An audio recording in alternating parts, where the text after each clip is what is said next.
We are live from council chambers this morning.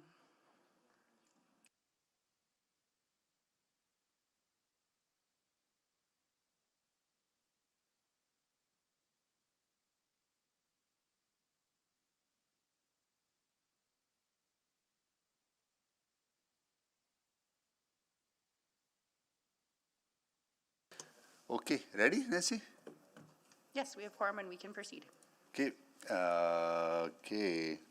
Well, good morning, everyone. I would like to call this meeting back to order, and we'll do a roll call of council colleagues. Councilor Wright, Good morning. Councilor Knack, Good morning. Councilor Pinspe, Good morning. Councilor Stevenson, Councilor Paquette, Good morning. Councilor Tang, Good morning. Councilor Hamilton, Good morning. Councilor Rutherford, Good morning. Councilor Salvador, Good morning. Councilor Cartmel, Morning. Councilor Rice, Good morning. Councilor Jans. Good morning. All right, we do have And- quorum. Sorry, Councillor Stevenson is here. Hello. Oh, hi. Okay, so we are on to our next item, which is honoraria and expenses for city agencies policy update, exempted by Councilor Tang. We'll go to administration for comments or presentation. Thank you. Good morning, Mayor and Council. My name is Aileen Giesbrecht. I'm the City Clerk, and as part of the delegation this morning is Nancy Jacobson, our Director of Governance and Legislative Services, Mela Ha, who is the Manager of Civic Agency Governance, and Oliver Zaycock is our partner from Finance. We do have a short presentation, and then we'd be happy to take any questions you might have. Thank you, Aileen. So, as part of Council's extended governance model, administration was directed to conduct a governance review of advisory committees, ad hoc committees, and task force. So on June 13th, 2023, Council approved 17 recommendations as a result of the review. 8 recommendations were completed in 2023. This included revisions to term lengths and maximum terms, requiring approval of subcommittees, and clarifying the advisory, not advocacy roles of committees. So work on the remaining recommendation continues, and we recently provided a memo to Council on an update on the status and expected timelines. So next slide. One of the remaining recommendations was to review and prepare updates to the honoraria and expenses of city agencies, policy and procedure, to allow chairs of the advisory committees to be compensated for administrative activities in addition to committee meeting time. So as part of this review, administration surveyed committee members and chairs and completed a jurisdictional scan of policies from other municipalities and other types of agencies such as tribunals. From this, we identified 4 key changes to propose to the policy and procedure, and this included expanding the availability to include compensation for chairs when performing administrative duties. Next slide. The feedback received confirmed the initial findings of the governance review that chairs undertake a significant amount of administrative work outside of meetings and should receive compensation for this work. The proposed updates to the policy will permit chairs to receive honoraria for this work, which includes preparing for committees' annual reports and participating in recruitment processes, as well as presenting reports requested by Council. If the policy change is approved, administration will work with each committee to develop parameters for calculating time spent on administrative work. This report also proposes a change that would permit Council-appointed members to receive honoraria for attendance at approved subcommittee meetings. This change would take effect after Council considers the next annual work plan from each committee and approves any subcommittee requests. Changes to the honoraria amounts are also proposed to align more closely with comparable jurisdictions. The current rates were last set when the policy was approved in 2021, and the increased amounts will be funded using existing budgets. The maximum meeting length before the amount increases was also reduced from 5 hours to 3, reflecting the common meeting lengths for the committees. Finally, a minimum attendance threshold was added before threshold was added before a member is eligible for compensation. So that means members must attend at least 50% of meetings, either in person or virtually, to receive an honorarium for the meeting. Meeting minutes will be used to verify the attendance. And that's all we have for today, so thank you, and we'll be happy to answer any questions that you may have.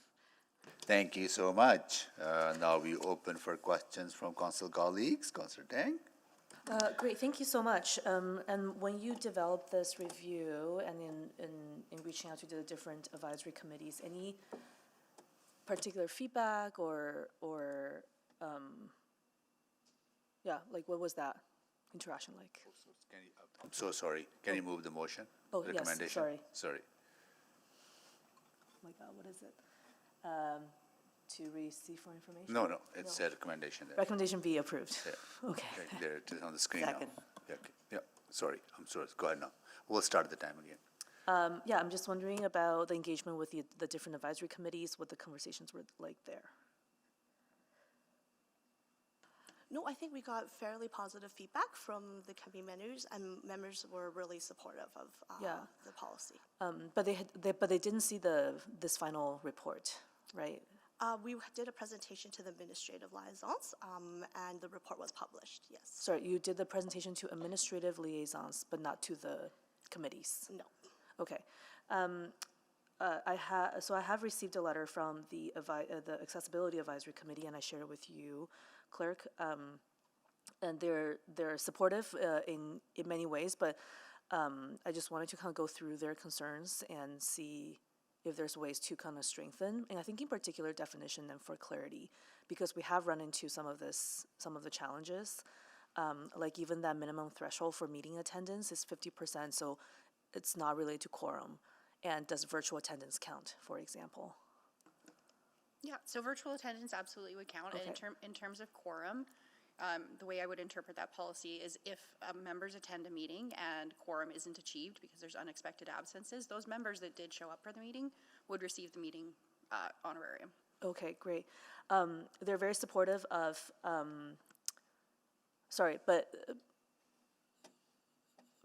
even though quorum is not achieved, but people who are there, if they make up 50% of the attendance, they will still receive the honoraria?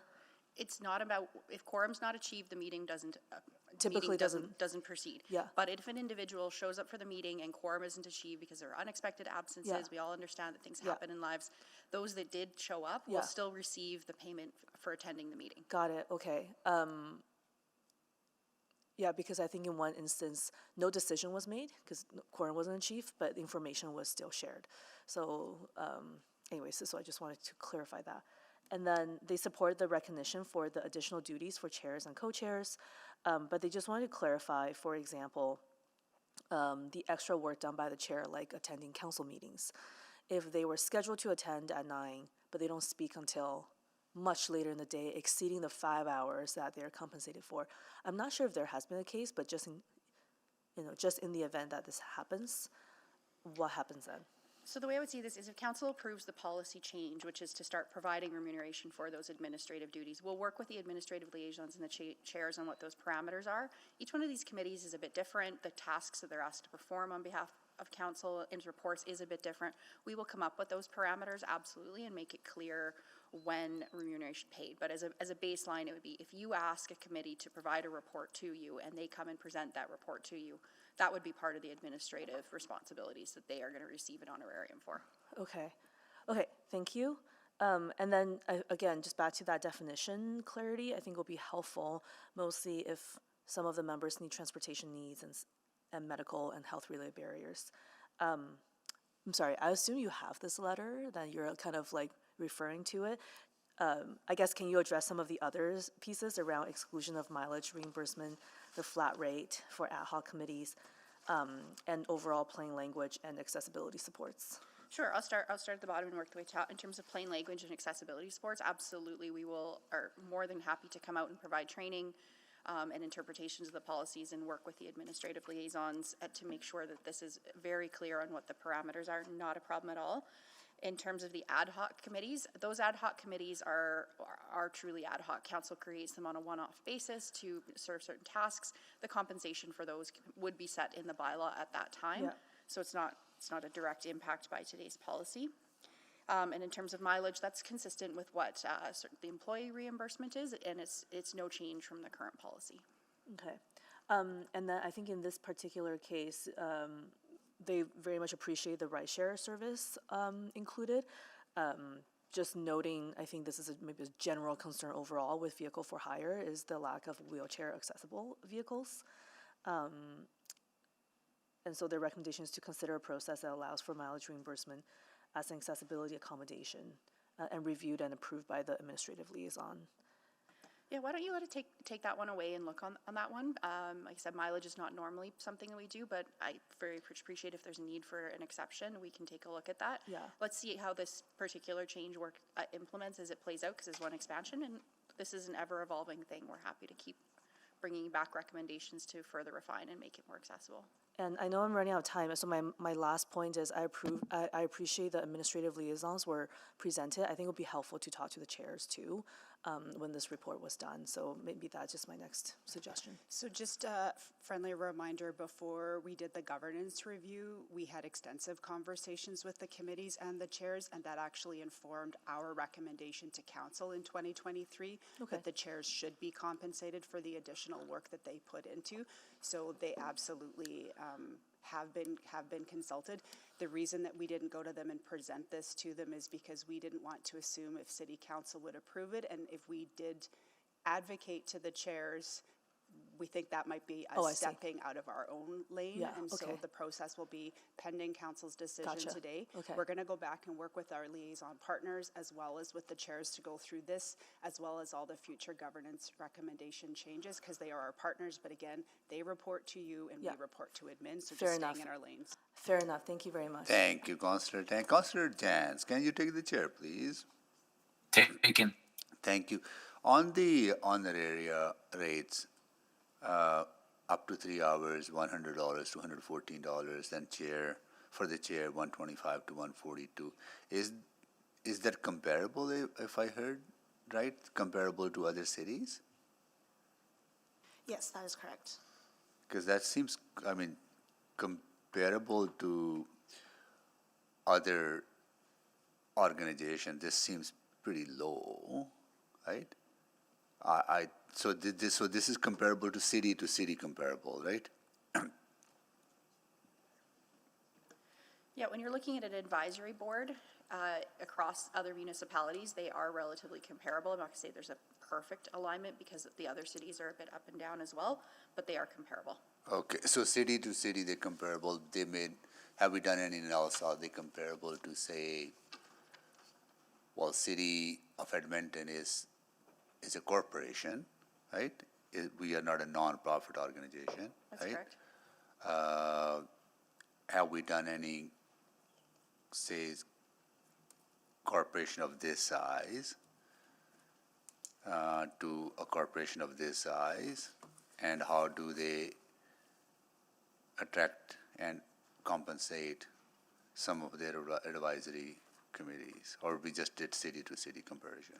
So just a friendly reminder, it is council that is the decision-making body, and council has set up advisory committees. Yeah. They are not decision-making, and so we haven't compared sort of corporate board compensation where there was if there was something reporting into the city manager that was making decisions. These are advisory boards, and council, council didn't used to compensate advisory board members at all. Yeah, I And so know. this has been incremental, and we are working within the budget that has been approved. No, And we think that this is a good first step. Okay. Even compensating the chairs for all of their administrative work, and as Councillor Tang highlighted, them actually coming to City Council and providing reports. We think this is a good first step, and we can always do better, and anticipating the next council may also want to influence what advisory committees Okay, it got has. it. And so we look to continue to evolve our governance in this manner. Okay, I think that's a good point. I absolutely support this.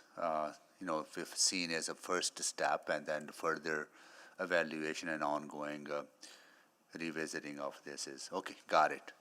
I will take the chair back.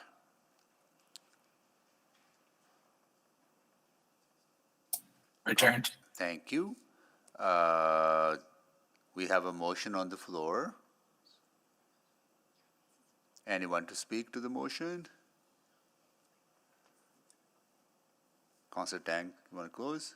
Yeah, I just want to thank you for, I know this is part of an ongoing governance review, so thank you for this information. And like I said, you know, when the advisory committee that I am a council representative for, I did hear, you know, positive areas of support, and they have some suggestions, and thank you for your openness to reviewing that and taking a look at what we can do.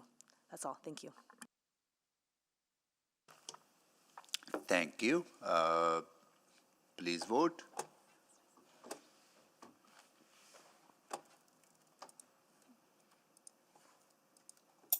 Yes. Thank you, Councillor Jans.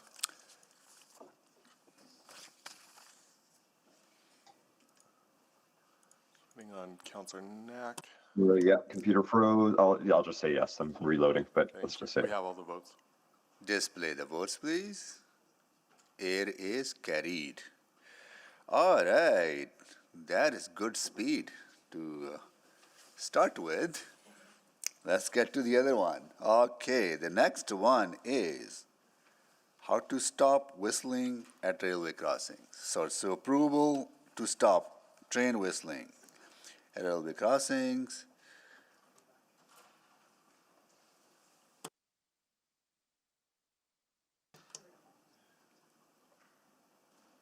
All right, so administration delegation is settling into their chairs. Councillor Rutherford, you exempted this. We'll get a presentation from administration. That'll come to you to move the motion. Okay, go ahead, please.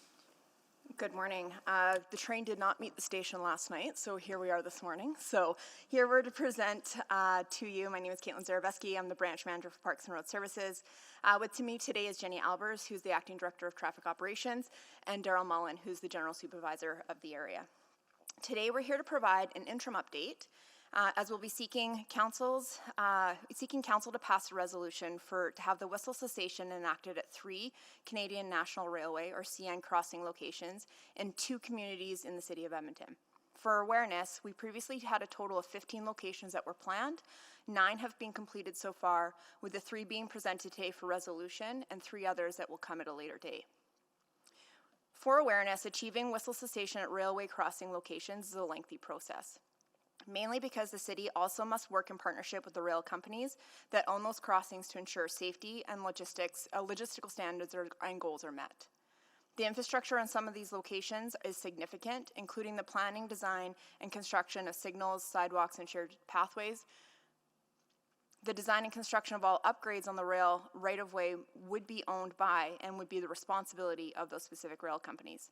Therefore, this work would need to be incorporated into the current work programs with the respective railway companies. With that, I'll turn it over to Jenny Albers to walk us through the rest of the presentation. Perfect. Thanks, Caitlin. So this report requests approval from Council to pass a resolution to enact whistle cessation, which means that trains do not automatically whistle as they approach an intersection at 3 Canadian National, or CN, railway crossing sites in the city. The final steps require that a municipality pass a resolution stating that train whistling should not be used at these crossings. The safety improvements required to make this change have been implemented at these crossings to CN's satisfaction, but council approval is needed to cease train whistling. Next slide, please. There are 3 locations we are seeking council to pass resolution on to enact whistle cessation. So we have 167th Avenue east of 142nd Street, otherwise known as Westlock Mile 3.26, 162 Avenue east of 142nd Street, Westlock Mile 2.90, and 64th Ave east of 30th Street, Camrose Mile 5.08. Next slide. So the first location at 167th Avenue east of 142nd Street, we have a sidewalk on the south side and a shared pathway on the north side that have been constructed along 167th Avenue. As shown in the top photo, maze barriers have been installed for the shared pathway connection, which help to slow down approaching cyclists to draw attention to the railroad crossing ahead. This railway crossing already had an existing warning system, so that includes gate arms, flashing lights, and bells. However, the required stop line pavement marking for the westbound approach has been installed. The second location at 162 Avenue east of 142nd Street. So this crossing was upgraded from a stop sign control to a higher level of control with a new warning system, including gate arms, flashing lights, and bells. This has been installed in coordination with the road widening at the rail crossing, as well as sidewalk on the south side of 162 Avenue has been constructed. Next slide, please. And then the third location is 64 Avenue east of 30th Street. So this railroad crossing already had an existing warning system, including gate arms, flashing lights, and bells. However, signal extensions and the appropriate pavement markings and signage have been installed. Next slide. So beyond these three locations that we just reviewed for Council to pass a resolution on today, work is also in progress on the following three locations to prepare these crossings for whistle cessation in the future. These locations are currently not ready to move forward to resolution, as additional time is required to work with our partners from CN and CPKC to determine what additional safety measures are required prior to receiving approval for whistle cessation. Several safety upgrades have already been completed though, so including the addition of maze barriers, signage, and pavement markings. Next slide. So I'll just go over the three locations for the future. So we have 101 Street south of Ellerslie Road, which is with CPKC. So safety upgrades have been completed, and the city is currently in discussions with CPKC to determine final steps before receiving support for whistle cessation from CPKC. The second location is at Meridian Street, north of 178th Avenue. This one's with CN. So we're currently awaiting completion of road regrading by the adjacent developer along Meridian Street, approaching the crossing. The work is anticipated to be completed in fall of 2025, at which point the city and CN Rail will review the crossing. And then the third location is at 128 Avenue west of 136th Street, and this one's with CN as well. So safety upgrades have been completed. However, additional discussions with CN Rail is in progress to determine if additional safety measures are required prior to receiving approval for whistle cessation. Next slide. So for next step, after the resolutions passed today, CN Rail, Transport Canada, and all relevant organizations will be informed through an official letter from the city to enact whistle cessation at the three locations. CN Rail will notify Transport Canada's Rail Safety Directorate of the effective date of whistle cessation at each of the crossings and provide a copy of its special instructions. CN Rail must also notify the city in writing of whistle cessation no later than 30 days after train whistling has stopped. Transport Canada also requires the public to be notified that Council intends to pass this resolution to cease whistling at the three crossings previously identified. So we have distributed the public notice through web alerts and social media, as well as partnered with neighborhood resource coordinators and local community leagues to distribute the notice through their channels. Following the implementation of whistle cessation, train operators do retain the authority to sound the train whistle at their discretion in situations of imminent safety concerns. So the city and railroad companies are jointly responsible for monitoring and maintaining the conditions that support the cessation of train whistles. Next slide. So this concludes our presentation for today. So open to any questions that you have. We also want to give a huge thank you to Mike Pilko, who joins us today as well, up from Chambers, for all of his work in getting these locations advanced for resolution. Cool. Thank you so much. Councillor Rutherford.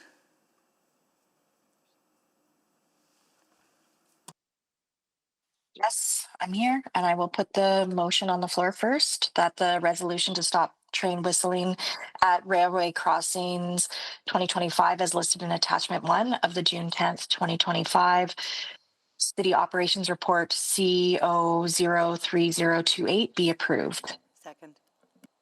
Okay, second by Councillor. Right. You have questions as well? Yes. Go ahead, please.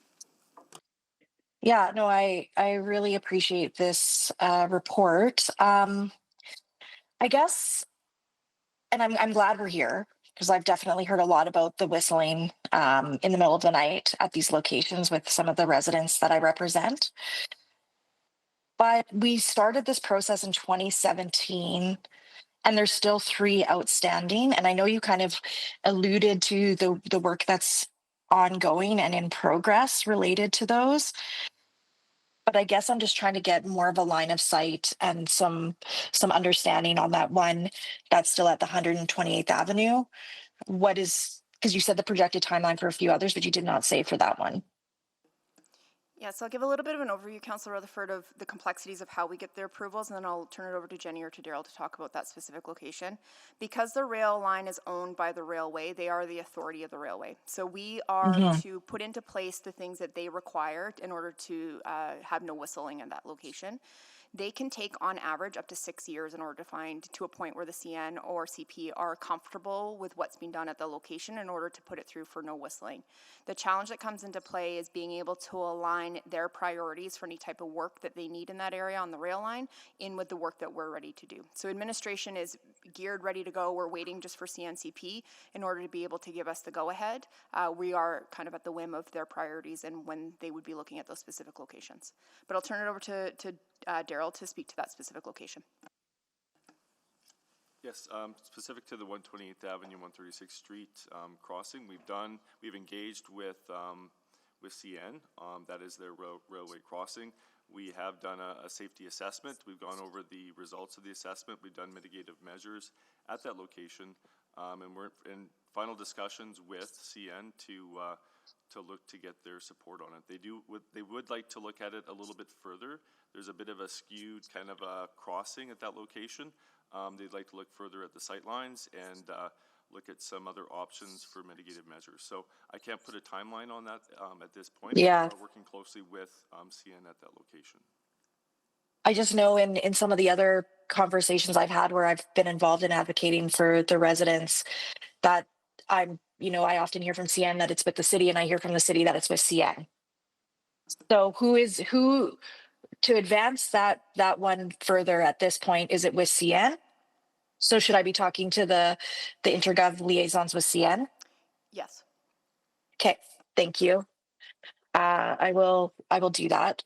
And just from a process perspective, will you let me know when you receive that letter from CN regarding the confirmation of the whistle stopping? Absolutely. So that I can put that out through my channels? Perfect. Okay, that's all my questions for now. Thank you, Councillor Rutherford. Councillor Wright. Thank you. So I too hear the trains whistling from the one on 64th Ave. That one goes down then across into the Maple residential area. Is there whistles still at that one? At that crossing? East of 17th Street? My understanding, there's no whistling through the Maple area. Okay. I was just wondering because it is residential, if there's more risk or whatever. Okay. And then the signage in that, like it'll say no train whistle or whatever. That's part of. Yeah, so part of Transportation Canada, they have specific requirements. So there'll be signage up that says there's a no whistle at this location. But many of those locations have signal arms that come down. So there'll be an inability to cross that railway in the event that a train is coming. Okay. So there are other ways of ensuring that safety. That's Nobody correct. running the train. And that's part of the process when we're working with the railway. Is that's all the things that they're evaluating is the things that are in place able to mitigate anybody entering into that rail line in the event that a train is coming. Okay. And I can confirm that the one on 34th Street does, those crossing arms do stop people because it stops me all the time. Okay. I think that's everything I've got. Thank you. Thank you, Councillor Paquette. Thank you, Mr. Mayor. Just a quick question about Meridian, and I think it's 178th. It says we're waiting till fall. Does that mean for the developer work to be finished or for the actual cessation of the train whistle? So at that specific location, Councillor Paquette, we are, it's not ready for it just yet because there needs to be some regrading done on the south approach to the crossing, which is required to be done in order to be able to put an application in for whistle cessation. So there is some pending work at that location first before we can advance it for resolution. Okay, and so the timeline then is for the regrading to be finished in the fall and then put in the application? Correct. Okay, I understand. Thank you very much. That's all. Councillor Jans, can you take the chair, please? Yep. Are there any liability concerns, like if we are requesting the cessation of whistling at certain locations, if something happens after that, are there liability issues? So those are the considerations that take into how we plan and what infrastructure upgrades are put at those locations. So that's why this process can take some time with CNCP. Those are all the factors that they look at. Because they are the owners of that rail line and that crossing, they want to make sure that anything we have on either side of that crossing, whether it's signal arms, maze, et cetera, is able to mitigate any potential liabilities of somebody somebody entering into that right of way. So the liability on that case would be such that we've mitigated it through the infrastructure side of things. And Mr. Mayor, if I may, also, as long as we go by the book and we follow the process and we put in place what we're required to do, liability risk is very, very low. Okay, if there is, that's on the rail company, right, or not on the city? It wouldn't be on the city. Okay, good, because they're the owner of the infrastructure. Yes, they are. The railway is the owner of the infrastructure. Okay. I heard that Maple crossing that there on just east of 17th Street, you said there's no whistling there, but unfortunately there was a fatality there about a couple of years ago. I'm pretty sure, I don't CP is a CN, right? They must be doing well. I just want to know is there any data to suggest that once whistling cessation comes into effect, any data that would suggest the safety get compromised, or is there correlation between whistling and safety issues at the locations where whistling has stopped? Yes, Mr. Mayor, there's no data that I'm aware of that there's a correlation between not whistling and collisions. Essentially, through these traffic safety assessments, we're replacing the whistling of an approaching train with the signaling system, the bells, the lights at the crossing and directly at the crossing. So, okay, got it. There's no data, but is there data that would suggest that the upgrades or mitigation measures that you take that are taken place or required to take place, they improve safety? Yes, they would improve safety. Okay, so overall, the assessment suggests that having those mitigation measures are more safer than having whistling allowed. Having that infrastructure in place at those crossings, Mayor, means that it prohibits people from entering into that right away. Whereas whistle cessation is an audio type awareness, whereas this is signals, bells, arms, so it actually prohibits entry into that rail right of way. Oh, I see. Okay, so if we have all those measures, you still have whistling. The benefit of whistling is probably not as greater. Whistling, the intention of whistling is to make people aware of approaching trains. Okay. By having the arms in place or that hard infrastructure in place, you are already aware that there is a train approaching, so it allows motorists, pedestrians, cyclists to stop before that train enters into that crossing. Okay, good. Good. One thing to note too, within the special instructions to those operators, the train operators, they can still whistle if there's an emergency situation that they feel is approaching. Yeah. Is it time limited or is 24-hour cessation? 24-hour cessation, which is part of the reason, I'll back up. Whistle cessation is 24 hours. Once those engineered controls are in place on those crossings, they have the authority to sound whistle if there is an imminent safety. So it won't be that there would be no whistling. If there's something that's of imminent safety, the rail has the authority to do that. But with those engineered controls in place, it will mean that there will be, in general, no whistle cessation or no whistling at those locations. Okay. And then to answer your question on the data, Mayor, as well, that is CN. As they are the owner of that railway, they track that data in terms of the effectiveness of engineered controls of infrastructure as well as the whistling, which also factors into their approvals in order for us to put things forward. Good. And the final approval lies with CN, right? Correct. Or the CP, CP. whoever the rail authority is, correct. Yeah. Okay. All right, thank you. I will move the second round. Second? Second.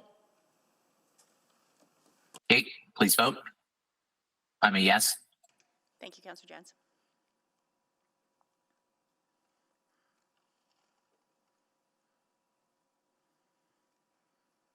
We have all the votes. Please display the vote and I'll return the check. It is carried. Okay, got the chair back, and Councillor Wright. Thank you. You sort of prompted me to take a look at the one on 162 Ave. So the arms come down to stop the traffic, but what stops the pedestrians from crossing at the sidewalk? Because, I mean, that was the fatality that occurred in 2021 in Maple. As part of the as part of these safety assessments, we're following the grade crossing standards and regulations from Transport Canada. And as part of those requirements, they look at the volume of vehicle traffic, the volume of trains, the number of railway crossings. They also factor in the speed of the trains and the activity of the cyclist and the pedestrian. So in these cases, for example, 162 Avenue, because of the lower volume of the pedestrians and the characteristics of the crossing and the sight lines, they don't require physical gate arms at the sidewalk.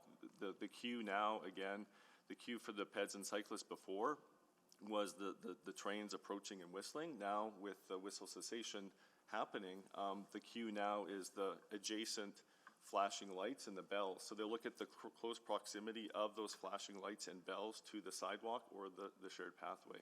The other piece that they look at and CN required was the maze barriers at the shared pathways, crossing the rail crossings, and essentially that's offset fencing to slow down the pedestrian or the cyclists and could be pedestrians to make them more aware of that crossing. So, so what I'm seeing in the presentation photo is that how it's going to be? Because you're talking about maze.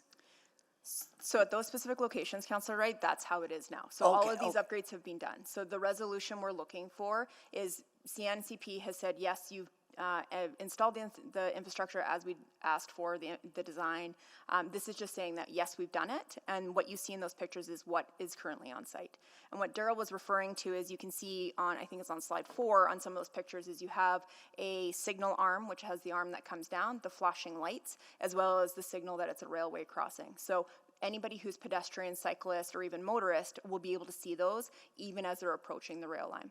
In the current system, without those things in play, folks would only hear the train whistling and we would assume would have to slow down on their own accord to check for trains going across. This gives an audio flag as well as a visual flag that a train is approaching. But there's no physical barrier not to on the prevent pedestrian, the pedestrian side. No, and that again is based on CN or CP having an evaluation of that location and saying if that was required or not.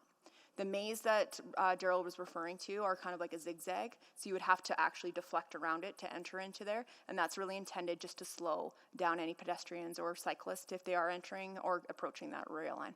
But that maze isn't being put in. It's because it wasn't required based on the engineering assessment. Although we did put a maze barrier for the shared pathway on 167th Avenue, but there's only a sidewalk on 162 Avenue. Because I know I did advocate after the fatality in Maple to try to do some other notification for pedestrians, and I think they did do some painted lines on the sidewalk or. Correct. Yeah. So it's not required, but is it needed? Are you talking about a pedestrian signal arm, or are you talking about markings on the sidewalk? Well, either the markings or the maze or. So at these locations, based on the assessments that was done, what you see in place in those pictures is what was required based on that assessment. And it would be the city's cost if we wanted to do it to ramp up the safety. That's correct. And what would be that cost? I don't have that off the top of my head, but I could have a look and see. Are you looking specifically for 167th Ave, or are you looking for a specific crossing? Well, I'm thinking 162 Ave, that's the one that's got the shared path there, the sidewalk there. So the shared use path at 162 already has a maze on there. So the shared use path has that specifically. It's not shown in the picture, but 162 Okay, Ave okay, has that's that what I maze. want, okay, okay, I didn't see it in the picture, okay. That's correct. So it is there. To clarify, it's 167th Avenue, the shared pathway on the north side has a maze barrier, and then on the south side, there's a sidewalk without a maze barrier, and then 162 Avenue just has a sidewalk, and there's no maze barrier. Okay, that's the one that I'm asking about in the picture, on slide 4. So we can take that away, Councillor Wright. Okay. We'll have a look at it. In what you're asking for specifically is costing in order to put a maze barrier and markings on that sidewalk as it approaches the rail crossing? Yes. Okay, I'll take that away and come back. Okay, thank you. Thank you, Councillor Wright. So that concludes the questions. We have a motion on the floor. Anyone to speak to the motion before I go to Councillor Rutherford to close? Yes, Mr. Mayor.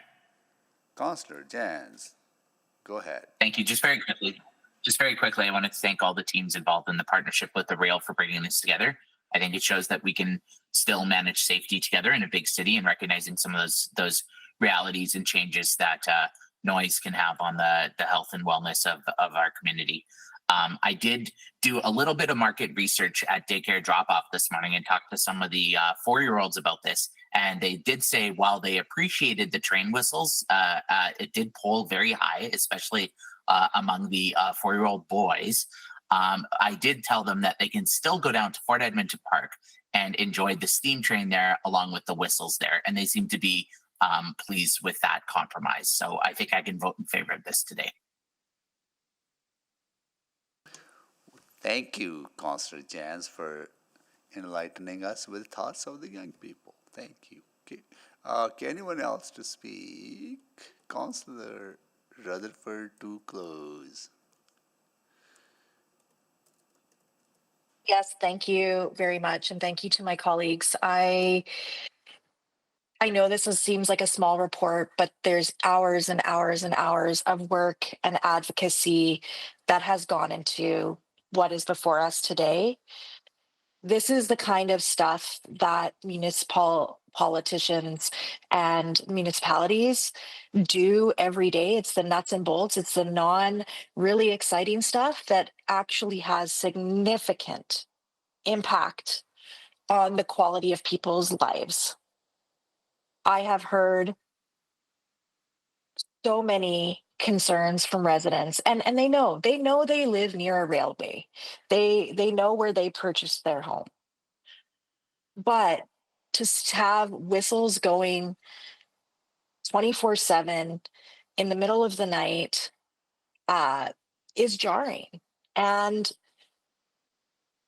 frankly, if there's a way to mitigate it, we should. And so I'm so glad to see this finally coming to fruition. I've talked a lot with CN about the noise. They've done a really great job too there was a problem with shunting at one point in the Dunvegan area, and they've mitigated that. They don't do it at the late night hours anymore. But I also had the opportunity last year to go and tour one of the crossings that we're talking about today on this report and see the safety upgrades that were put in place during the Rail Safety Week. And it is really impressive to see the absolute scope and scale of the infrastructure that's needed to make sure that those crossings are safe. So I understand the concern potentially of, well, if we're stopping whistling, will we create more safety issues? But I can tell you unequivocally that what is put in place is way better than what existed before and much more safer at those crossings. And so I'm excited to be able to go back to community and tell them at those 2 locations that council passed this resolution. And yes, there will still be a lag time when I can finally confirm the whistles have stopped. And I've gotten confirmation from administration that they will inform me when I can, really confirm with my residents that they are stopped. But this has been a long time coming. That being said, I know that residents in Athlone and Dunvegan are still waiting on the one crossing that is mentioned at 128th Ave and 136th Street. And so my commitment to any residents listening is to follow back up with my contacts at CN to get some understanding of what is needed and make sure that that does continue to progress in the same way that we've seen the progression today with the other 3 locations.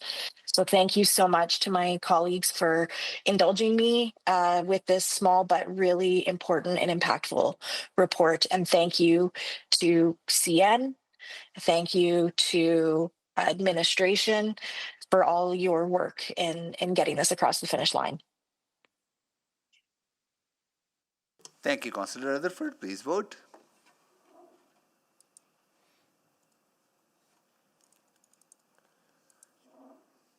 Yes. Thank you, Councillor Jans. Display the, got them all? Now I do. We have 13 votes. Display the votes, please.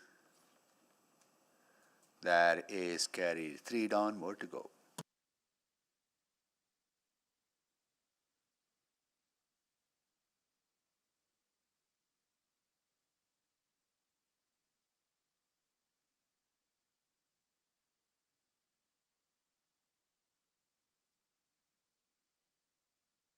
Okay, that was 7-7. 7-8 was not exempted. 7-9 was done. 7-10 bylaws were done. We are back on to the first item. 6.1. So just for clarity, Mayor, we will do 9.1 then at the end of the agenda? Oh, is 9.1 in the camera? Yeah, we'll do that at the That's fine. agenda. Yeah.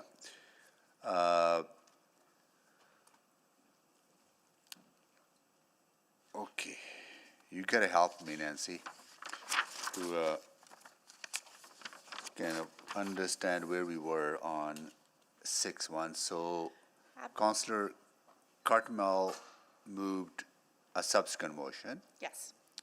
that was on the floor. Yes. Then Councillor Piquet moved An amendment. amendment to delete Councillor Cartmel's To replace the wording with new wording, yes. with new wording. Yes. So Councillor Piquet's amendment is on the floor. That was why it must be selected, as Councillor Paquette's amendment is on the floor. Right. And if that passes, then Councillor Cartmel's subsequent is deleted. It's amended to become, Councillor's wording becomes the wording of Councillor Cartmel's motion. Okay, so we'll vote on The motion as amended. whatever. Okay, got it. Okay, so, but we are going to keep the questions broad, that we can ask questions on both Councillor Cartmel's subsequent and on this one as well, right? You may wish to confirm with everyone. Or you want to focus on the Councillor Paquette's first, deal with it? That would be simpler to deal with Councillor Paquette's version of the wording, because Councillor Paquette's motion is voted on and passes. It becomes the motion on the floor, Okay, effectively. all right, because I'm asking this because it's been a while. It's been Yes. almost a month, right?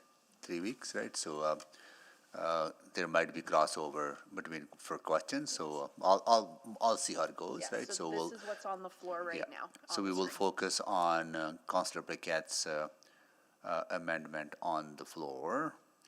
Maybe to refresh memories, I know I don't even know if there was a list or not, right?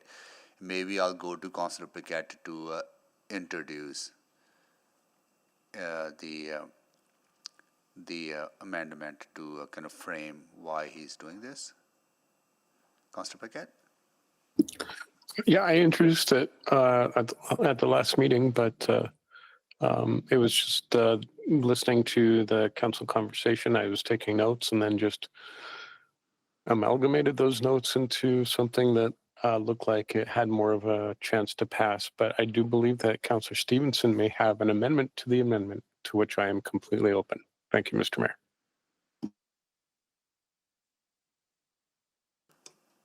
Okay, Councillor Stevenson, go ahead, please. Yeah, thank you, Mr. Mayor.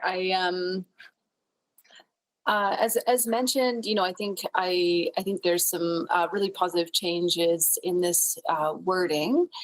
The one piece was just sort of the role of Chinatown in this work. I think absolutely, the public space management framework is a really exciting one, and I think, I would like to. Councillor Stevenson, I'm so sorry, I'm stopping you in the middle. I'll restart your time again. Can we put this in the chat as well? Because not the entire motion can be seen on the screen, right? So, so that we can read through it, right? So I would appreciate that if it goes in the chat for us to read So just through. to clarify, Mayor, I can paste what's on the screen right here, which is Councillor Paquette's. Councillor Stevenson would need So to state this, her what we amendment. see is the entirety of the motion on the screen now? I will make sure, and I will paste it in the chat just to be clear, but I believe it's all there. But Okay, got it. we would need Councillor Stevenson to state what her amendment is. Yes, of course, we'll come to that. Okay, sorry, Councillor Stevenson, we'll start all over again. Oh, no, that's just fine. I was babbling anyway. So the amendment I'd like to bring forward. So I'll move that that the Chinatown Business Association is removed from the third bullet. And I'll wait for a seconder and then just introduce that. Second? Thank you very much. So my intent here is absolutely not to not do this work for Chinatown. So I have a subsequent motion that would direct administration to work with the Chinatown BIA on a public space management framework. I think that's an incredibly important piece for Chinatown. My intent in removing it from this motion is just to keep both areas, downtown and Chinatown, while they are related, they're very mutually important to each other. They do have different strategic plans. And so I think there's value in developing public space management frameworks that are specifically targeted to each of those strategic areas. So again, to be very clear, the intent is to not leave Chinatown unaddressed. I will share, I shared by email yesterday a proposed motion, and I'll recopy that into the chat. That's the intent of this amendment. Okay, so we are going to focus questions on the amendment from Councillor Stevenson, which is to delete the reference to Chinatown BIA in bullet 3. Okay, Councillor Tang, questions on that? Yeah, I guess to the mover, any feedback from stakeholders? Yeah, I did reach out to the Chinatown BIA. We weren't able to connect for a meeting. I think what I heard from downtown stakeholders though was just the desire to keep things focused in those conversations, and so that's what's informing. Yeah. This. I guess from administration perspective, this piece about keeping policies and strategies separate and dealing with them separately, I mean, I think that has always been the city's approach, right? That's why we have a Chinatown strategy. That's why we have downtown safety, for example. I think we've got the strategies, Councillor Tang, in areas of where we've been directed to have significant focus because of the impact and the attention required. And so we've got those strategies specifically for downtown and for Chinatown, but not for necessarily for the other BIAs. That work will come forward under the Economic Action Plan, where we're looking holistically at economic development. All of our directors and our BAs are involved in that work, and those types of strategies would come forward under the Economic Action Plan refresh.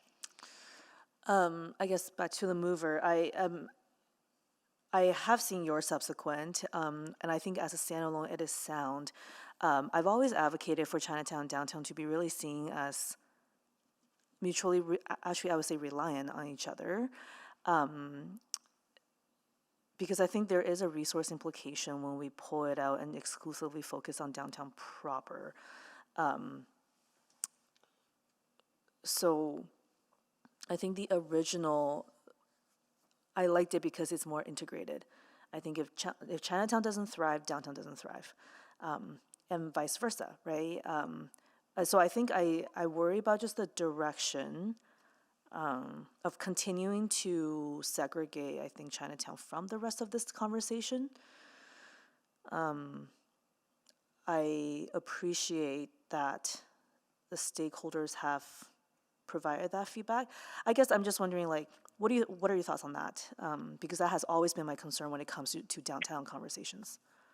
Yeah, absolutely. And I think it's a very, very fair point.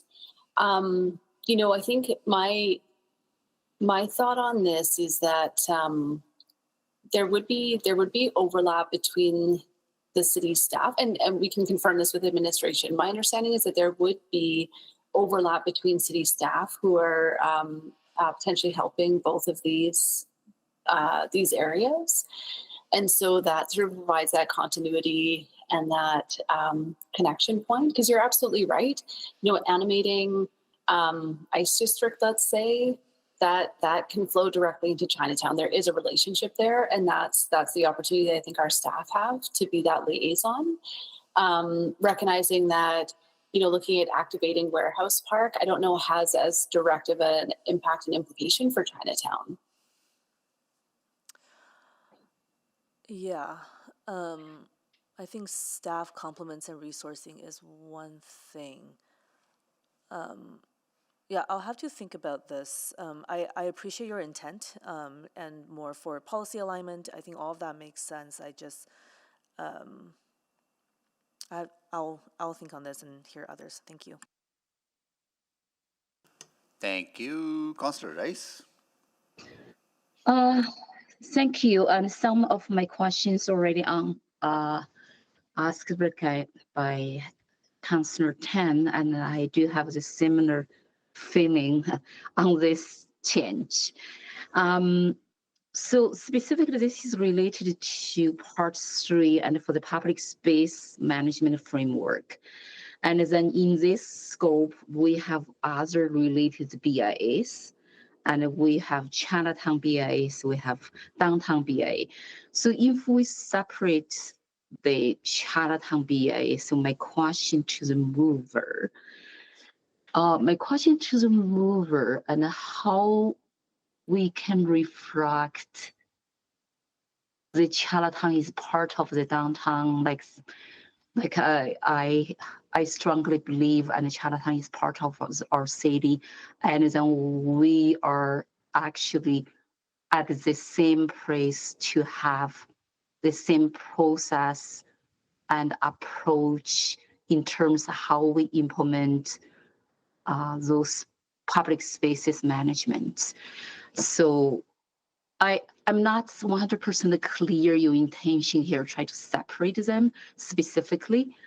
If you're separate Chinatown, do you have an intention to separate other related BIAs? And because there are other BIAs, they still have something, and I heard at least, and they have concern, a downtown BIA get something, we did not get something. So this type of comments, and I believe some of my colleagues also heard as well. So by doing this is to support more integrated effort and from administration resources, or even we add additional administration resources, burdens to their work and to implement this work. So maybe share your thoughts a little bit more. Yeah, so I think administration could best respond to the question of whether this is a duplication of efforts or a streamlining of efforts. I think in terms of, you're absolutely right. I know a few BIAs that will be reaching out to me to also request their desire to be part of the, having a public realm strategy. The reason I think it makes sense at this moment to focus on Chinatown and the downtown is that both do have dedicated vibrancy funds. So the Downtown Vibrancy Fund and Chinatown has the $480,000 a year vibrancy fund as well. And so I think that with those resources there, having the framework really allows us to make best use of those resources to focus those resources. In the future, would love to see that expanded further. So there again is dedicated funding and then also a framework to help maximize that funding.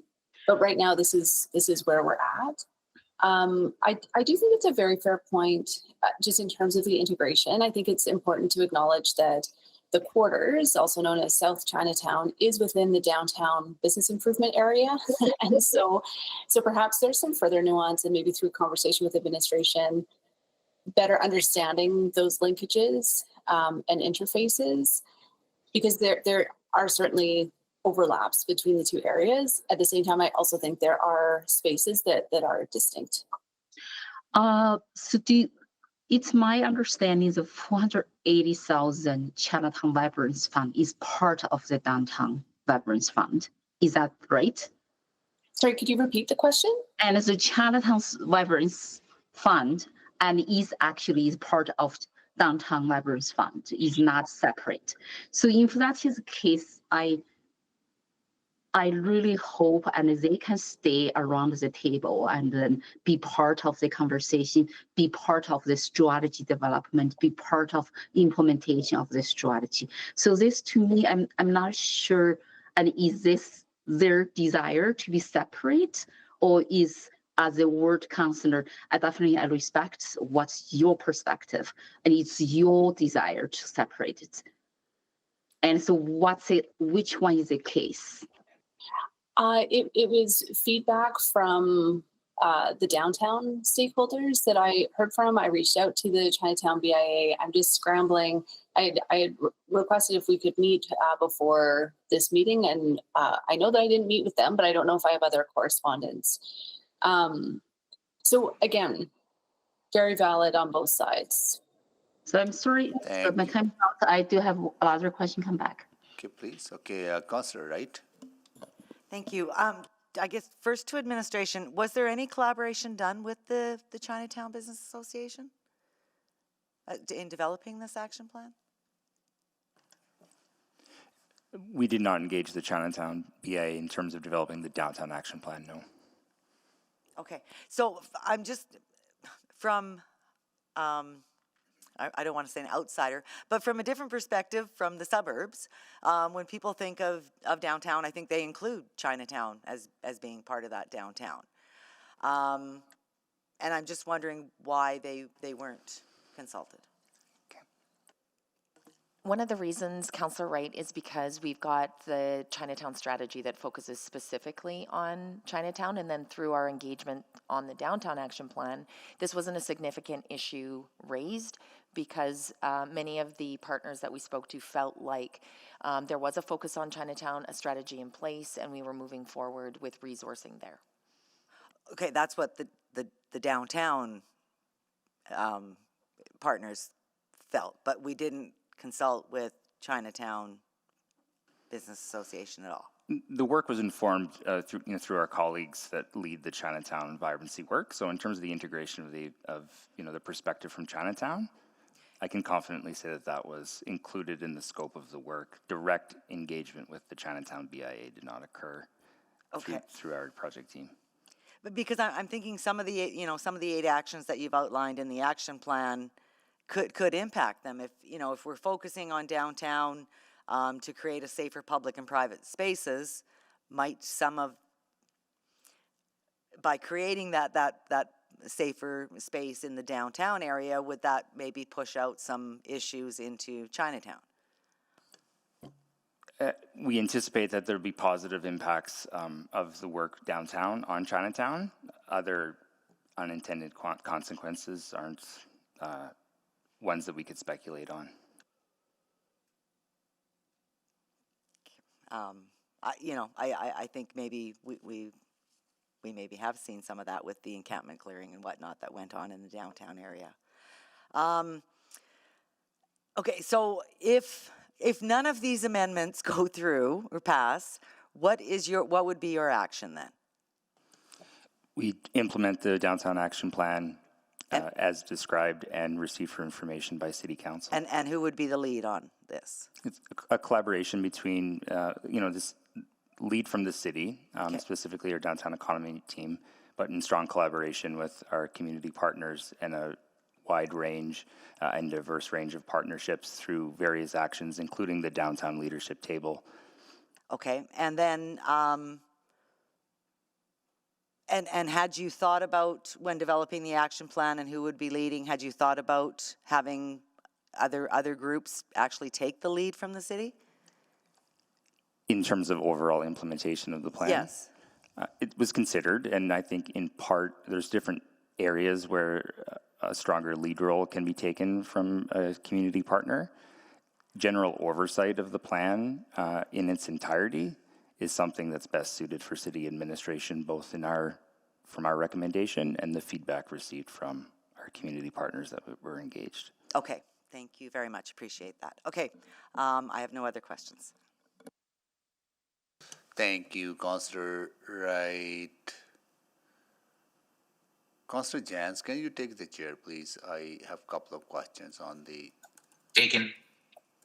I know this conversation stemmed from the Downtown Action Plan being received for information and Councillor Cartmel's subsequent motion.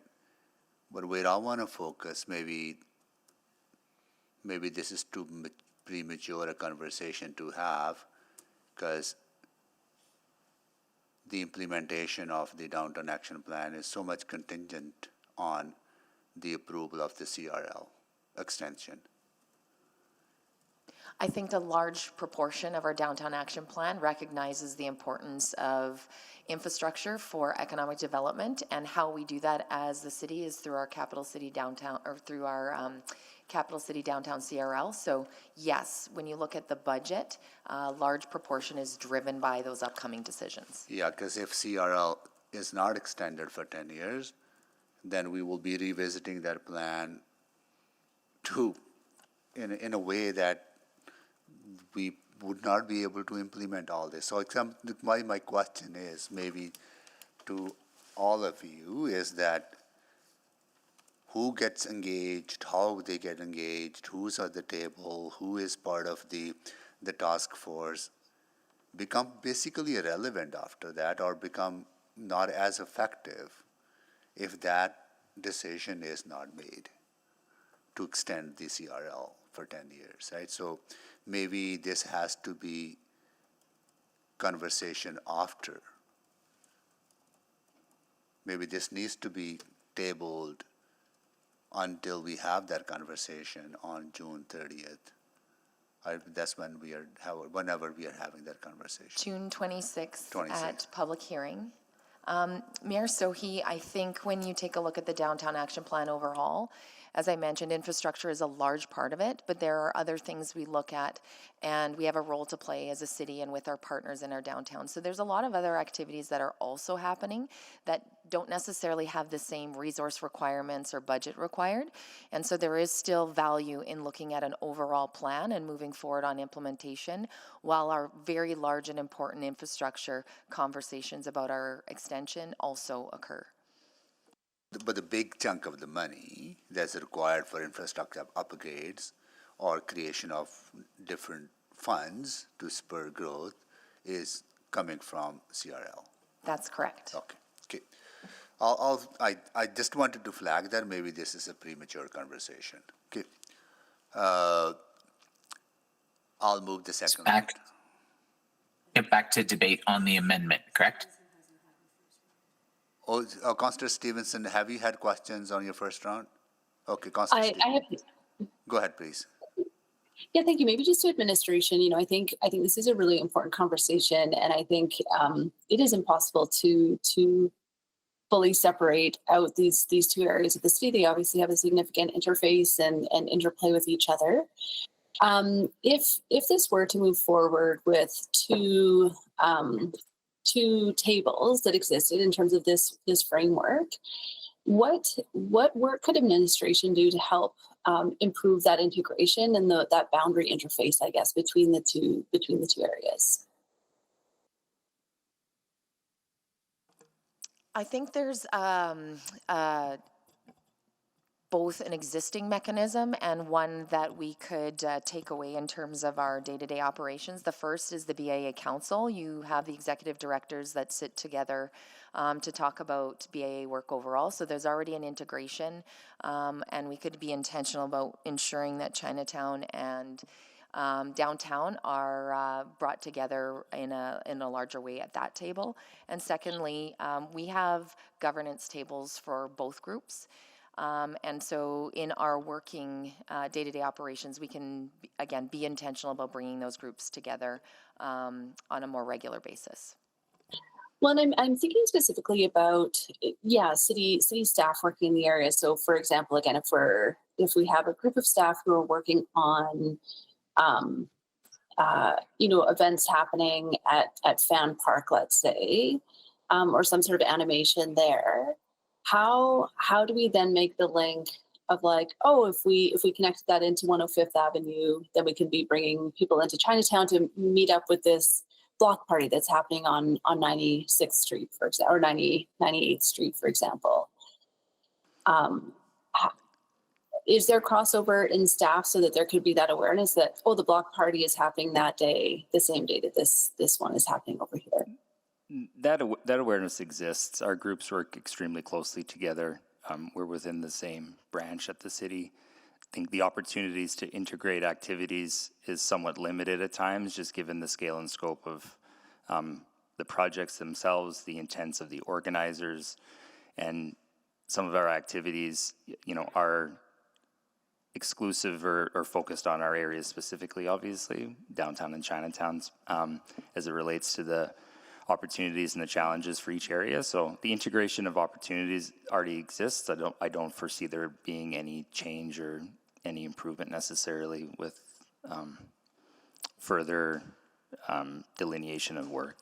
Councillor Stevenson, in addition to what Tom had mentioned, we also believe that that type of integration can be built into, particularly in our downtown action plan, our master plan, when we're looking at the different integrated pieces and how they work as a system. So that's part of our implementation in terms of looking at that specifically. So not work we have a really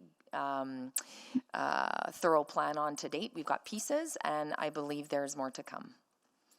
Great. And and I think that's maybe the benefit as well of having more formalized frameworks to sort of be really clear about what what's happening in each area even. And then, because I do think those opportunities do exist. I think there's great cross-pollination. Last weekend there was a block party happening in the quarters, and a very close connection to another block party happening in Chinatown North. So I think having those really clear frameworks can help improve that integration as well. But thank you for those reflections. Thank you. Can you move the second round, Councillor Stevenson? Yes, happy to. Second. Second by Councillor Wright. Please vote.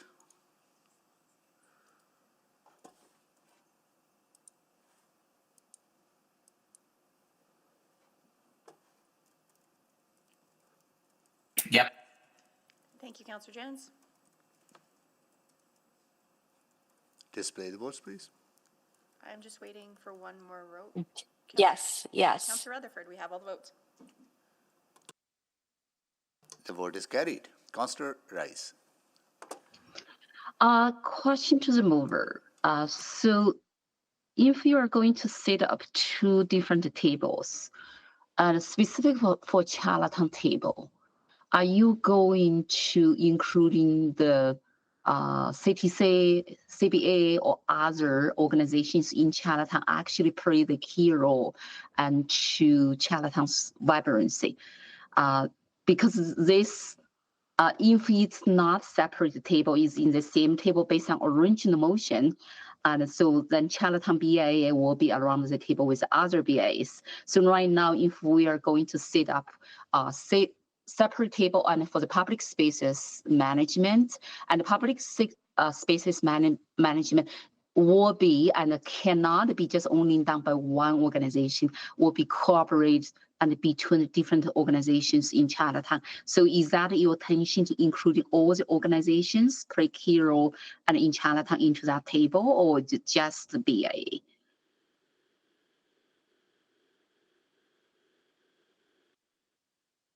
Hello? This is to the mover, Councillor Stevenson. Yeah. I apologize. Could you repeat that? So I already used my time. I have to use another minute to repeat. I apologize. That was me being distracted. I apologize. Yeah, so my question is, if you are going to separate two tables, if not separate, and the BIA is a part of the big table and for all the decision-making strategy development, and right now you're going to separate, and then do you intend to include all other organizations, for example, CTC, CBA, and then who played the key role and in Chinatown's vibrancy, and into that table and to build them together, or you are only just to use BIA for this public spaces development? I want to get the more detail and big picture on that piece, because the collaboration in Chinatown is really important to build Chinatown together.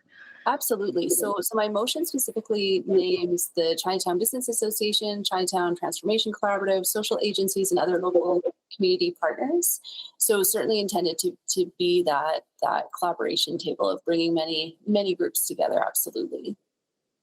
So also, are you intended to increase that vibrance fund, and by setting up a larger separate table? So I just want to get a very clear intention why you're doing that.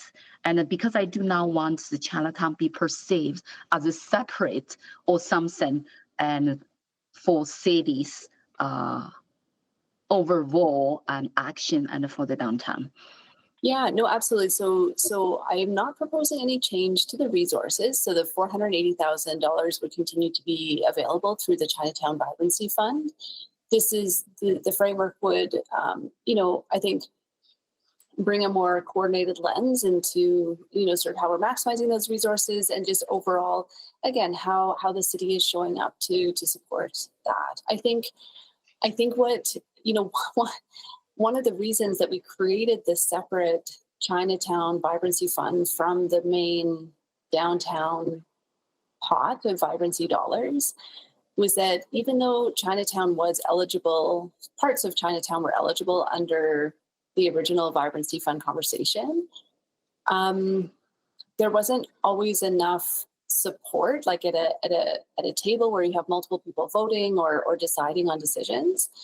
Chinatown's voice wasn't always fully heard at that table. So that's also the value of having a dedicated space where they, I feel have more autonomy, more control over what's happening in the area, rather than maybe being a smaller voice in a bigger conversation.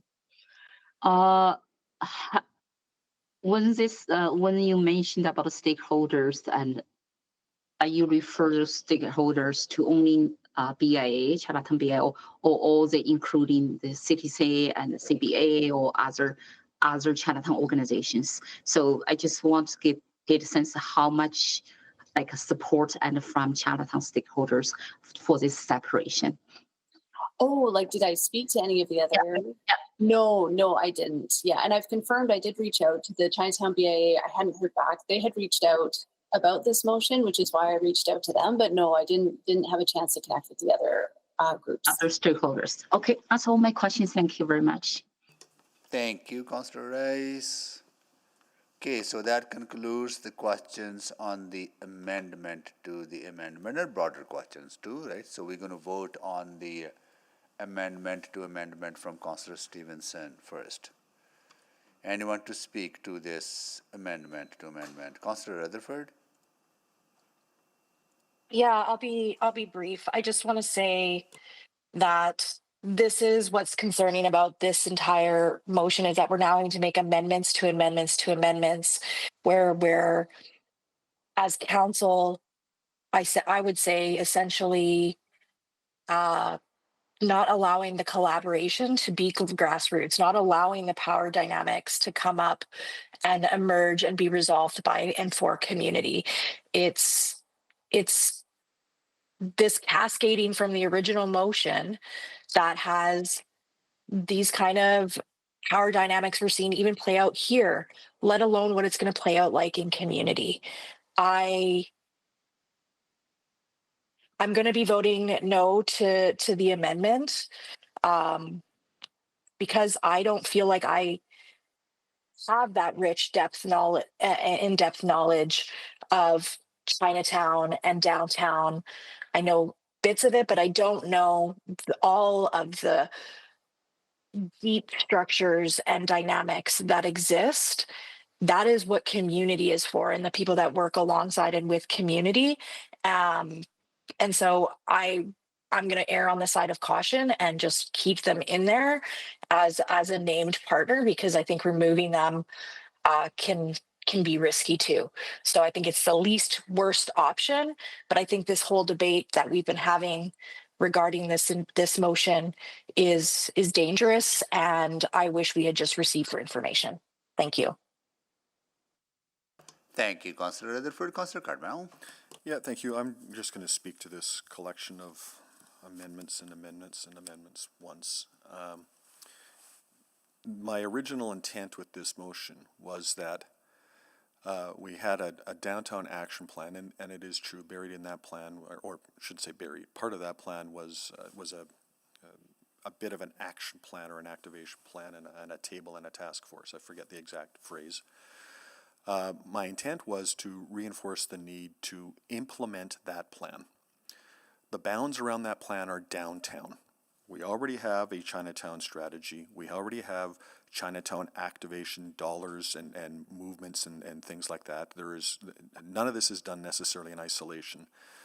The point I was trying to make is that we need to emphasize that it's not enough to have a plan. You need a plan to implement. And so the point is well taken, that the funding source that is immediately in front of us and that we're all aware of might be the CRL, and it might not. That doesn't mean that the plan fails. That means that if the CRL does not come through, it means we got to find another way to fund the plan. But the plan stands. We need a plan to activate our downtown. We need a plan that brings the energy back to this place. We need a plan that might allow and incent and motivate and emphasize the need to get downtown back to that thing that was 10% of our property tax revenue through activation and activity.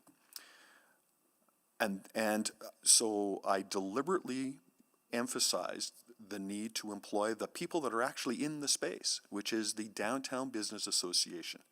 God bless them. The 124th Street BIA does great work. The Alberta Avenue BIA does great work. The Stony Plain Road BIA does great work. But they're not downtown. All of this conversation in reverse would say, well, why isn't the Downtown Business Association, involved in the conversations in Stony Plain Road or on 118th Avenue? Because it's not their point of emphasis. All of these groups, all of these places get their specific emphasis through different actions. Not every motion has to include every party, everywhere, all the time, on everything. A downtown action plan needs the downtown people to activate it. Who is the best to do that? The Downtown Business Association. You might stretch that to the Downtown Community League. I don't know why that is so hard to see the connection to. Sure, Chinatown is absolutely a part of downtown. There's a need for the collaboration, and we already have that embedded in other strategies. So this layering on and this watering down and this effectively taking what would be an activation plan and turning it into yet another table where there's, way too many people sitting around to be actually effective in doing any activation work is ridiculous. We should go back to my original motion and allow that group, to the best of their ability, activate this space with whatever funding sources might actually be available in a couple of months. Thank you. Thank you, Councillor Cartmel. Councillor Wright. Thank you. I think we do have a plan. And that was presented to us today days ago, weeks ago in this report. And there are actionable items. Some of them are going to be dependent on whether or not that CRL extension gets approved. And I just wonder if it doesn't get approved and there's less money to go around, will some of those same groups still want to be taking control over this action plan? So I think at least for the time being, I think we need to, take the report for information, let our let our people that work for the city manage it, whether they want to parse out some of those actions to maybe some specific groups at specific times. And then maybe we will have to come back to it after we know the results of the CRL. I think there's also good ability for our admin to make those connections with other groups, like with the Chinatown Business Association, with the 124th Street, and all those other downtown area groups, so that it's to the benefit of the greater downtown area, I guess. So I won't be supporting this or the other amendments and would just like to receive for information. Thank you. Thank you, Councillor Wright. Councillor Paquette. Yeah, thank you, Mr. Mayor. Yeah, I mean, this is part of the fun of city building, and I was inclined to potentially support this amendment until I heard all the speaking to the amendment, and now I feel like I will not support the amendment to the amendment. One of the reasons is that I don't really, and I know this is not the intent of the mover at all, but some of the verbiage around this conversation, it just feels like this almost petulant end run around the people of Chinatown, you know, bringing in 118th Street and whatnot, just exaggerating for effect it's not my cup of tea. And I think it's disrespectful to the partners of downtown. I don't see that Chinatown is in any way an impediment to moving fast or moving effectively. I understand the administration perspective to keep it clean within boundaries, but as we've seen, even in our zoning bylaws, those clean boundaries that we hope for often have fuzzy edges. And that was the intent of my amendment, to address those fuzzy edges. If you cut it off completely to these hard lines, I think that what happens is you create perceptual walls and barriers and divisions, when that's not what we want. It's not the way we want to approach city building. It's not the way we want to approach community. And so I think that I actually agree with Councillor Wright, where none of this should even been on the floor, but it is. And so we do have to address it. There is a strategic purpose for understanding fuzzy edges. And if you don't understand fuzzy edges, then you probably don't understand this city. And you don't understand the history of this city. Chinatown has been pushed away and marginalized again and again and again. Did we put a lot of money into Chinatown in recent years? Absolutely. Did we put in enough? Did we have the strategic alignment that we required from the province and the city? Absolutely not. Otherwise, we'd have seen great success in Chinatown. So while we can say, okay, look, we don't have to put it into motion, we'll still talk with Chinatown. I love that sentiment, and I think that it's an honest sentiment. But the history of this city and the history of this city's treatment of the Chinese community is actually fairly dark. And it's recently that we've been trying to turn that page in really meaningful ways. And I just don't understand any anger or frustration in bringing Chinatown into the conversation, understanding that it is along that edge. I think we can hold that concept in mind. And I think that the people of Chinatown can hold that concept in mind. I think the people adjacent to downtown and actually quite connected along 124th Street can hold that in mind. And if we can't, then it really doesn't matter what we do because there will be that conflict anyway. But the amendments I made were an attempt to avoid that conflict, to create some conflict resolution, and to understand that we are all connected here in this work. It's not just one area, even though we call it one area, because we know that it overlaps and bleeds out.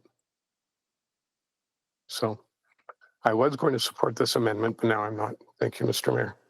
Thank you, Councillor Paquette. Councillor Tang. Yeah, thank you for all the comments from my colleagues. I appreciate what the ward councillor is trying to do here because I think I would agree with some of the voices potentially being diluted in the broader conversation. And I stand by that. I think the two parts, especially when there are some overlapping geographic areas, are one and the same. But I appreciate what the ward council is trying to do is to ensure that some of those voices are not lost in the shuffle. You know, there is a really big conversation coming up later this month, and you know, I appreciate the effort here trying to not forget what some of those issues are in some of the most marginalized communities in the city. So I appreciate that, but I think just based on the principle of what I shared earlier around the integration, I think the original receipt for information is a sound path forward. I will not be supporting this amendment, and similar to others, would just like to see this be received for information. I think we have already. Okay, thank you. Councillor Jans, can you take the chair, please? Can I just ask the clerk, since I have the chair, is the amendment on the screen the correct amendment? We're talking about the amendment to the amendment? That's correct. Okay, so we're debating the amendment to the amendment. Mayor Sohi. Yeah, we are going to speak to the entire package, right? So I think the Chinatown and Edmonton downtown are on the way to recovery, and the situation today is better than what was 4 years ago. I think we need to acknowledge that. One of the reasons for that success has been because we have two dedicated, I mean, they work together, but we have approach that dedicated toward Chinatown, approach dedicated toward downtown. And that focused approach is working. And we need to make sure that we continue to create that focus, even though there's cross collaboration between those two focused approaches. That's why I think we should not be mixing them up when it comes to strategy. So, but I do want to speak to the broader issue that we are discussing here today. I am going to be actually leaning toward not supporting either one of them because we receive the a plan for information. Let's work it out and see how it goes. But my biggest concern about this debate is that it is premature debate. We have an excellent downtown action plan, as we did in the past. We heard from the community.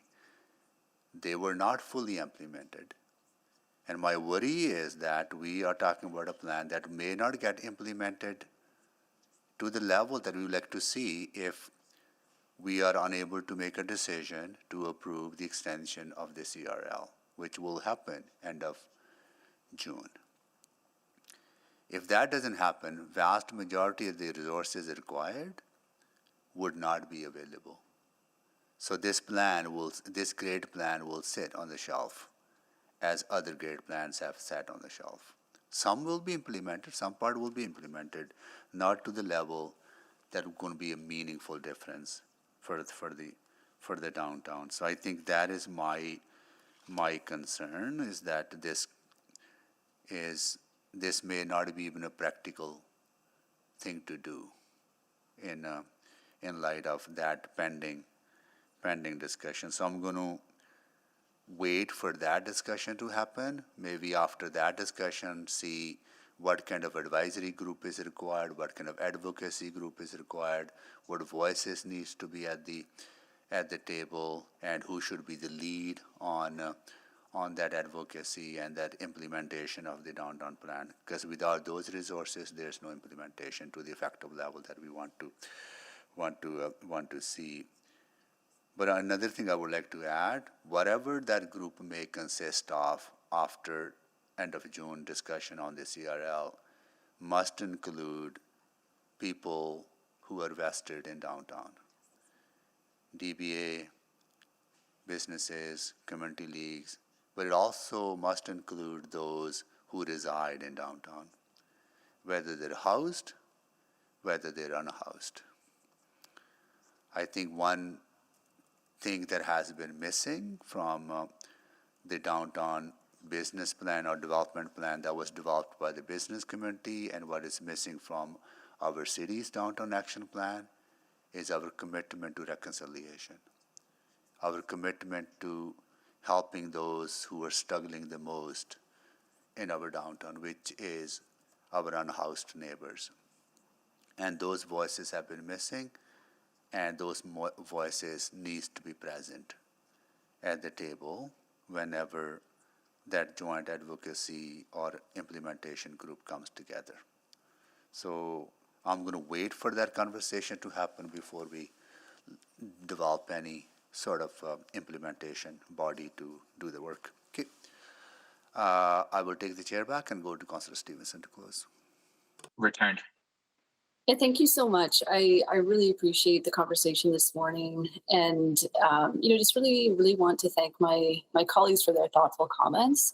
I agree. There's a real tension in terms of how we're dealing with two areas that are intricately entwined, and I think also separate. I mean, it's absolutely true. There are spaces where there is a very clear distinction between these two areas, but also a lot of gray overlap as well. Trying to come up with the perfect structures to accommodate that reality is somewhat impossible.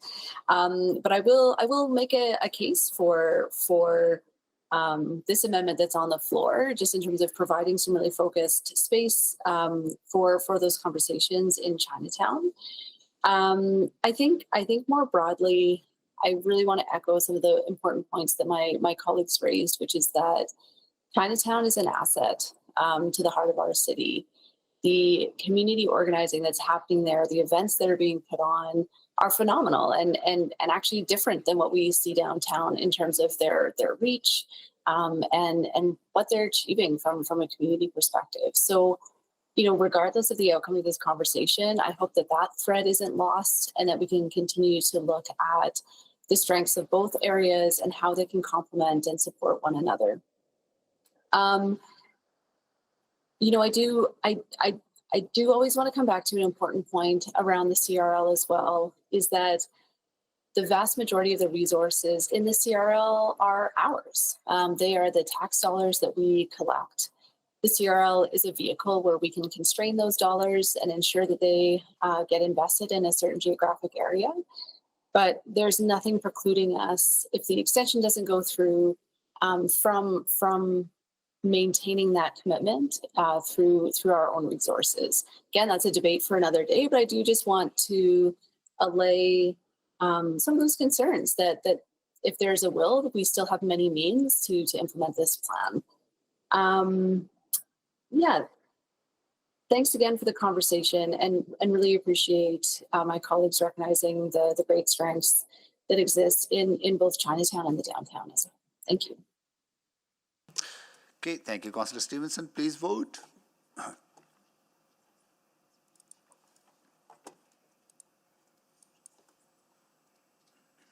Yes.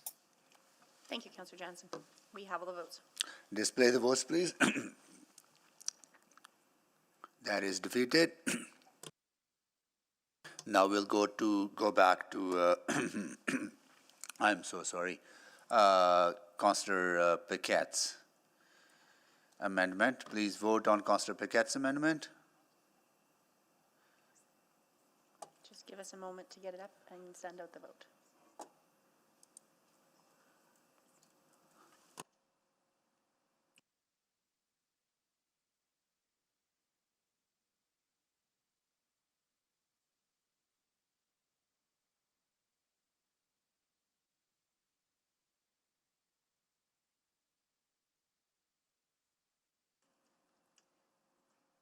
Just waiting for 2 votes.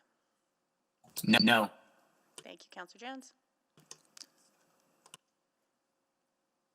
We have all the votes. Display the votes, please. That is defeated. Now we'll go back to Councillor Cartmel's subsequent. Please vote. Just a moment, it is coming.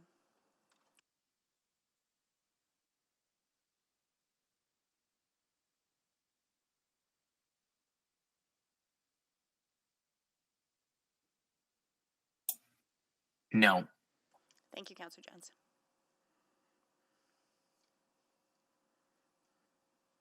We have all the votes. Display the votes, please. That is defeated. Okay. There was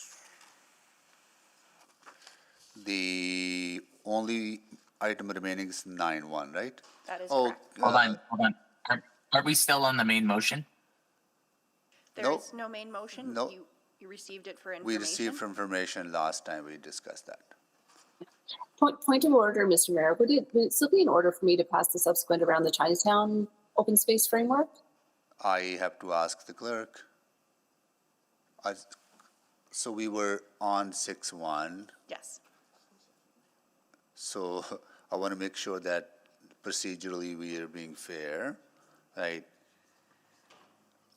Can Councillor Stevenson move another subsequent? That will be subsequent, right? It would be. So normally when you receive for information, that is the end to an item, but we did just consider a subsequent with a series of amendments. So an additional subsequent would not be out of line with what we just did. Okay. All right, Councillor Stevenson, you have a subsequent? Well, yeah, thank you. I mean, I think this spurred a conversation about a potential path. About a resource that could be great. I think that there is a reflection of this in the downtown action plan, but maybe an opportunity for Chinatown. So I'd like to move that, I'm introducing. That administration develop a comprehensive public space management framework with the Chinatown Business Association, Chinatown Transformation Collaborative, social agencies, and other local community partners that incorporates existing Chinatown strategy actions and also includes year-round activation, cleanliness and maintenance standards, community partnerships, and safety interventions, and provide an update with the Chinatown strategy initiatives and progress report. Second. Okay, second by Councillor Tang. Can you make the introduction, please? Yeah, thank you so much. I think this conversation did go in some interesting directions, and this is one of the thoughts and ideas that came out of it. So, as discussed, I think there's a real opportunity here in terms of the phenomenal work that we're seeing from businesses, residents, community organizers. This would be an opportunity for the city to get behind and further strengthen that work and support the Chinatown strategy further. Okay, thank you. Councillor Wright? I guess to administration, are you already doing this work?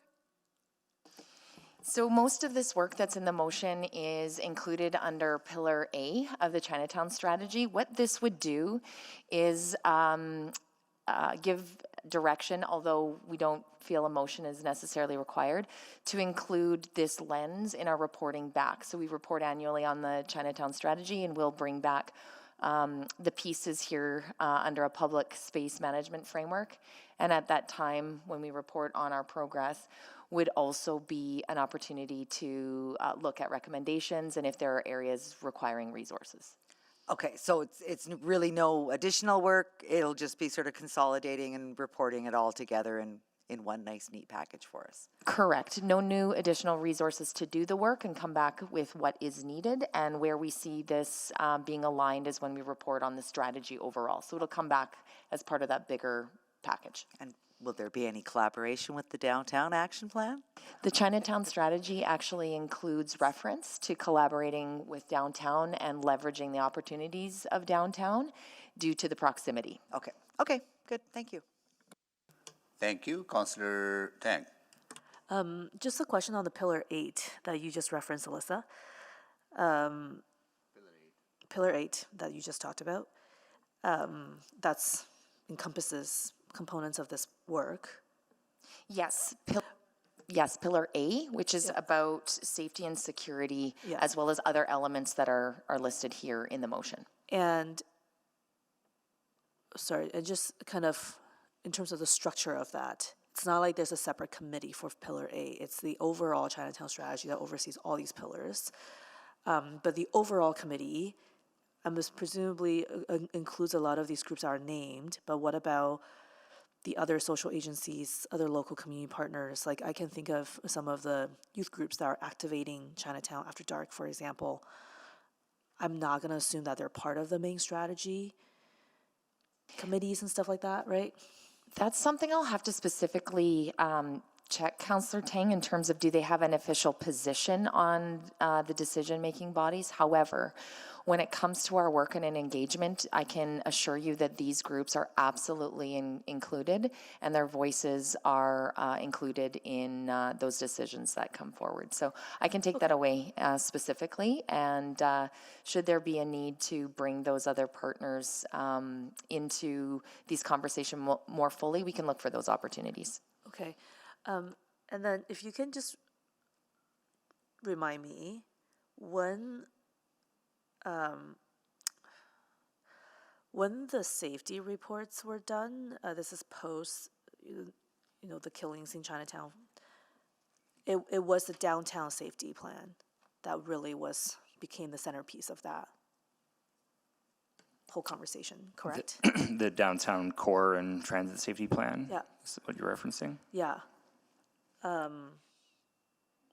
But because this is about public space, Pillar A is about public safety. We have a downtown and transit safety plan that encapsulates this area, correct?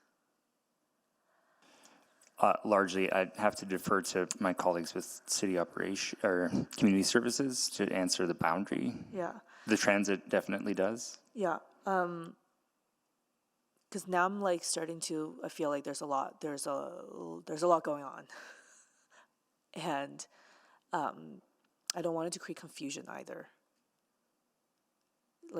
Is it right? In terms of the reporting, in terms of the accountability, in terms of who's at the table, in terms of the conversations we're having. Because to me, it's all one and the same. This public space management framework, the public safety pillar 8 of the strategy, the downtown and transit safety plan. Is it good to kind of tease those out, or is it is it all just part of the same conversation? And if there's no additional work, as Councillor Wright's questioning was elucidating, I guess I'm just trying to understand what would this bring? What additional piece would this bring? What this would bring is these pieces of work forward with our reporting on the Chinatown strategy, in ensuring all of these pieces are included. So we do have all of these pieces in the Chinatown strategy, so it's not new work. We can do it with existing resources. What it will do is we can put it together for you in our reporting in a management framework, so you can see how the pieces work together, are interrelated and integrated. Okay.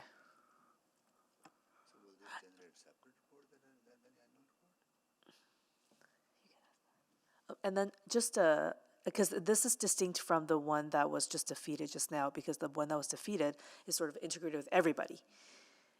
Downtown, other BIAs, Chinatown BIA, different stakeholders, whereas this is more honed in. Okay. All right, thank you. Okay. Any other questions? Seeing none. Anyone to speak?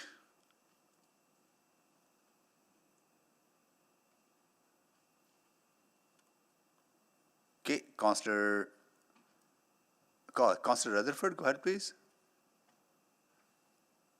Yeah, I just briefly wanted to speak to it. I think for me, I'm actually going to be, and this is why public hearings are so important. We had a public hearing just on Monday where we talked a lot about Macaulay and the concentration of shelters, and that was really challenging because when you're in a public land use conversation, you can only talk about public land use.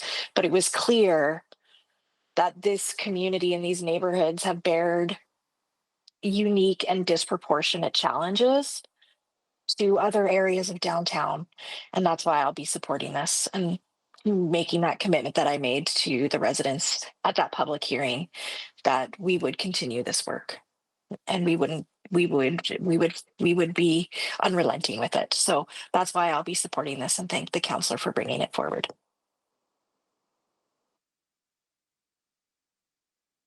Okay. Thank you, Councillor Rutherford. Anyone else to speak? Okay, Councillor Stevenson to close.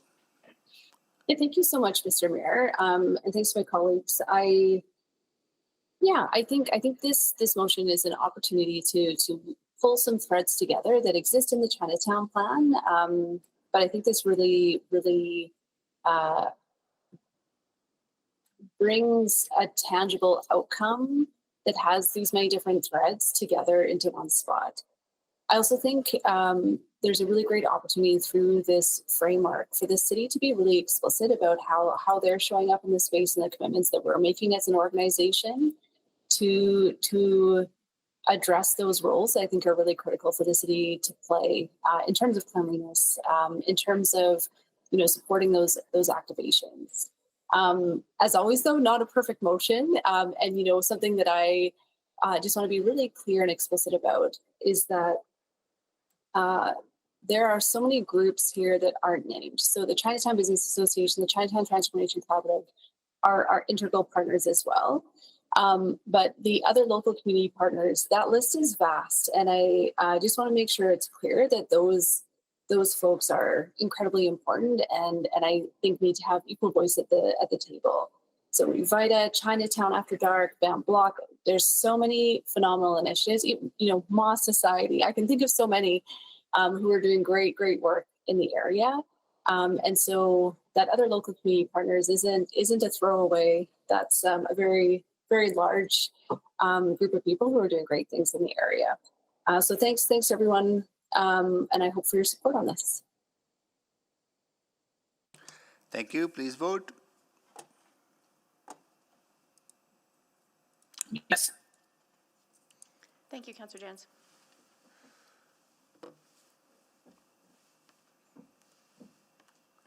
You have all the votes. Display the votes, please.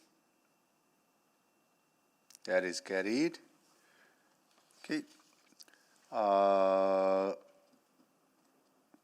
Anything else on these items? On this item? Any other subsequents? Okay. That is it for public report side. We have one in camera. Can someone move that we go in camera, please? So moved. Second. Please vote.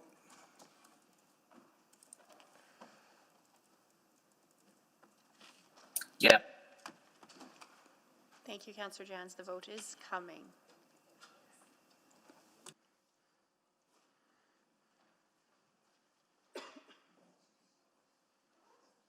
We have all the votes. Display the votes, please. That is carried.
be added to the June 10th, 2025 Office of the City Clerk Report, OCC 03080, and be approved. And that the aforementioned report remain private pursuant to Section 1724 of the Freedom of Information Protection and Privacy Act. Awesome. Thank you. Do you have a second? Second. Seconded by Councillor Knack. Okay. Are there any questions? Is there any debate? Hearing none, would the mover like to close? No. Hearing, thank you. Hearing none, I'll call the vote. Yes, for me. Thank you, Councillor Tang.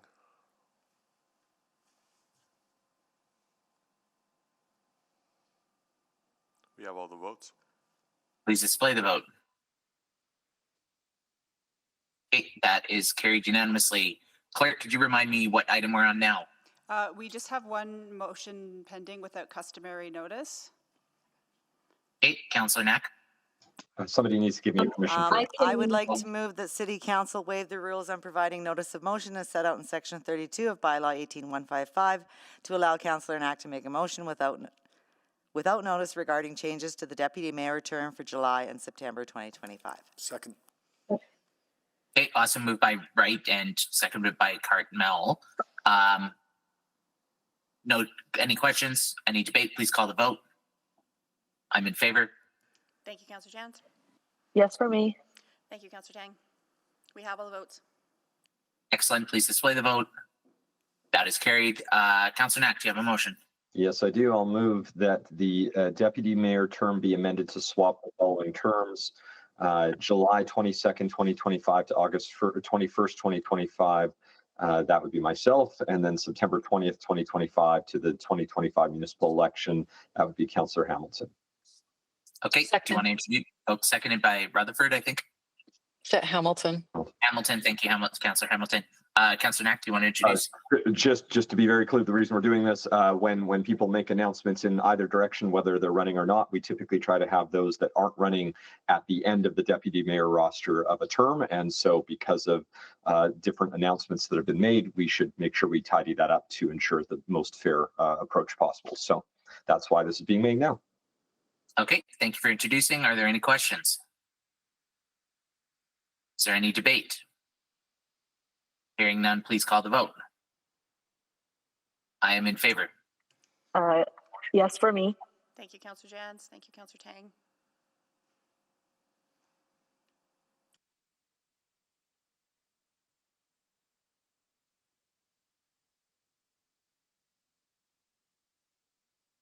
We have all the votes. Thank you. Please display the vote. That is carried. Excellent. So, no other motions pending, no other motions without customary notice. We are adjourned.